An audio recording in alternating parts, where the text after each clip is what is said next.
first of all, your reaction to what you just heard from the former president on saying that he didn't always have the tools that he wanted to affect those kind of changes, talking about despite his best efforts and our country's best efforts, we still have this war taking place in Syria.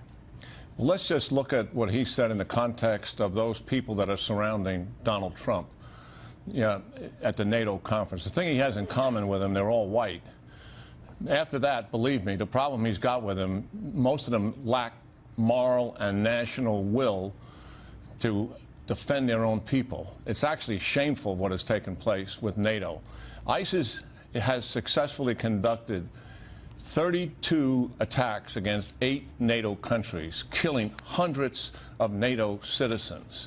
And you have the head of NATO in the Wall Street Journal today saying that terrorism is threatening our values, our freedom, and our very way of life. And yet in the same article, he says, but we're not going to be involved in combat operations against ISIS.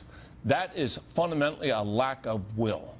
And these are feckless leaders who are not going to stand up and defend their leaders. This is how far NATO has dropped in terms of its effectiveness. After hundreds of people are killed, they're still not willing to ask their soldiers to go out and risk their lives to protect their own citizens.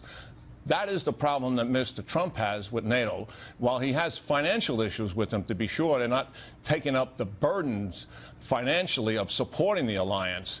The real issue that's even more significant is the lack of political and moral will. To use your own words, General, you said that ISIS is at war with NATO, but NATO is not at war with ISIS.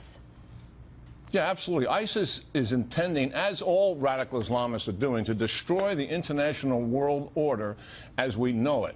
One of the mainstays of that international world order for 70 years has been this successful political and military alliance we refer to as the North Atlantic Treaty Organization.